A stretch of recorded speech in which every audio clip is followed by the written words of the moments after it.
All right, we got another interesting business here. This one requires some secret sauce to be able to buy.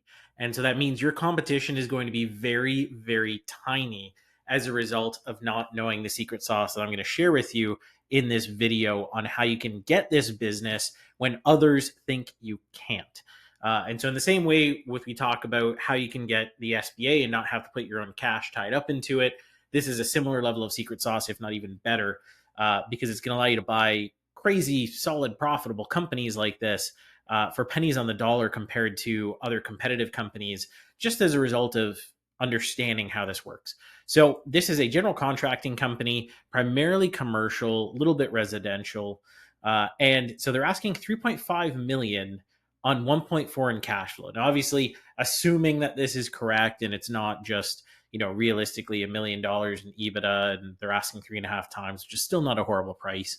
But assuming that all of this is real, is actual cash flow, not just crazy owner salary and all this other stuff, you have a pretty solid business here. They're only really asking a little over 2 times.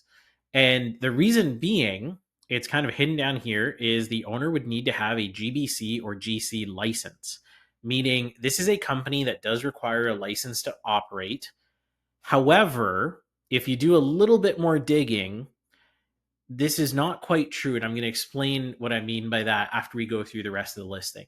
So, this business established in 2019, they say 2011 here. Obviously, that's a bit of a yellow flag in itself. You got to figure that out. Owner's been in the industry 13 years.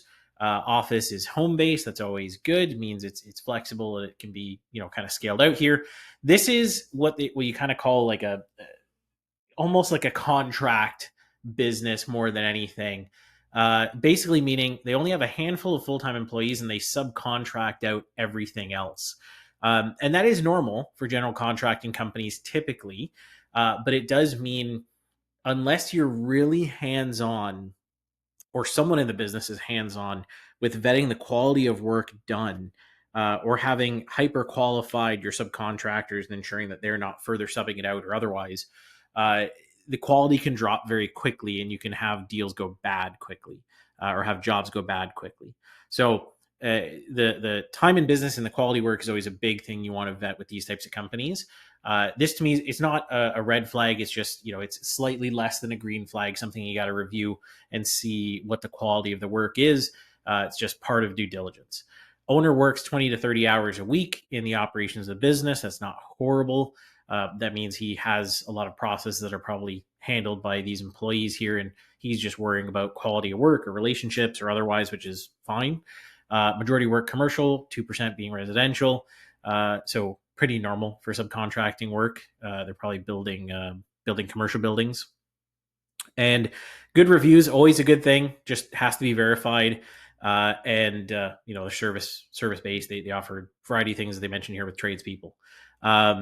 It's interesting they have a note to the seller. This is kind of an interesting one. I've never actually heard of this brokerage, but they seem to do it well in terms of at least how they portray. So interesting potential for kind of our A list of brokers here to go alongside.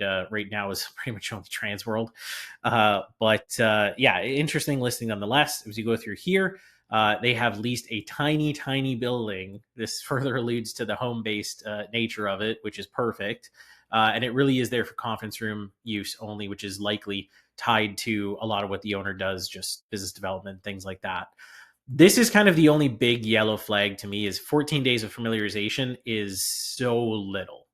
Now they're saying that because up here they're saying they need a GBC or GC license, and so they're probably assuming that that's enough to get someone familiarized, which may be true, may not be true. I'd say unlikely, but somewhat of a yellow flag to be determined there. Reasons for selling, family reasons, to be determined whether that's strong enough or whether this really is just, it's a cash grab. So overall, not a bad business, but let me explain the secret sauce here. So in Florida, you do need someone with a GBC or GC license for a general contracting business. Now, the caveat is they do not need to be majority shareholders. They just need to be specified as the qualifying agent for the business, meaning they're going to be responsible for the operations. And you need to be able to show that they have control of the operations, Control doesn't mean they own all the shares. Control means that they are spending 25 to 30 hours a week reviewing the operations and reviewing the work done and acting as a COO or a general manager. So the kind of secret sauce here is, for most folks, they're going to read this and at face value take this as, well, great, I don't have this license, so I can't be the owner. The reality is you can contract under a management contract with the owner for a few months while you transition into hiring someone to act as the general manager or the COO, and you have enough cash flow to do that, and then have them come into place and have their license put up as the qualifying agent. Now, the best case scenario to make that work well is you could either have the owner as is, just transition shares and have rollover equity. And as a result, they stay in the business, their licenses continue to be used, and they remotely manage operations. That's one option. Now, if the owner really wants out, the other option is you just get your 3 to 6 month timeline to transition. You go and find your general manager or your COO person. You pay them a reasonable salary offset by shares or equity or options. Options are easier. And you give them whatever, 5% options, 2.5% options, which they otherwise wouldn't get anywhere else unless they bought their own business. And then all they really have to do is whatever the owner was currently doing minus what you take on. So they really just need to act as whatever they need to be the qualifying agent for the license. And that's the easy way around it. And if you're able to pay as low as this, 2.5 times, 2.4 times, whatever it is, for this business, and this is real cash flow, that is an easy way to buy a significant leg up. Because if you can structure that, and now that person is a core part of the business, if you really wanted to, you could probably turn around and flip the entire company for 4x within a few months or within a year. Because now you have the solution to the licensing and that person's tied to it. They're not going to want to give up their options or their equity. And so you have someone come in and buy your majority out. So it's an interesting way to do it. But let's look at the numbers here. So $4.5 million in revenue, 1.4 in cash flow, obviously needs to be verified. Let's assume that they're not, they're this is the reality. Asking price 3.5, 2.4 times, so pretty low ratio here. Now, assuming you can get a 10% seller finance at least, which I'm sure is definitely easy, I would, even at this ratio, I would probably want 20%, only because this to me is a yellow flag. So it would be determined by a call with the seller, just saying, hey, 14 days is crazy. Is this something that you were just suggested, or is this like a hard set? If it was just, oh, I was suggested that, but I'm open to whatever, cool, I could probably settle for 10% seller finance.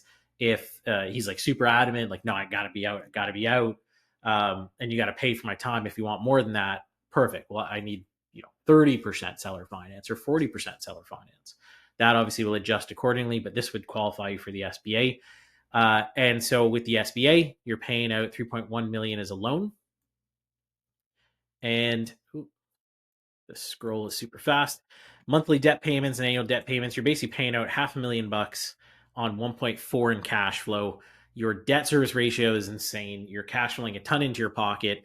Even after you bring in a COO, say, someone you're going to pay, $200,000 a year to manage that, plus some equity or some options, you're still cash flowing in excess of $700,000. Maybe after payroll tax, it's 690 or 680, but you're basically able to definitely cover your debt payments and still put a lot of cash in your pocket. And you can either focus on growing the business, or you can just focus on, well, hey, let me show 12 months of operational excellence and flip this thing now that I have a solution for the license for a more reasonable price, 3.5, 4 times, and arbitrage and take that arbitrage of, $1 million, $1.5 million cash in your pocket. It's totally up to you what makes the most sense. But if you want to buy a business like this, that would be the way that I would do it, is just put that in place through someone else who owns the operations while you own the equity. It's a good way around it.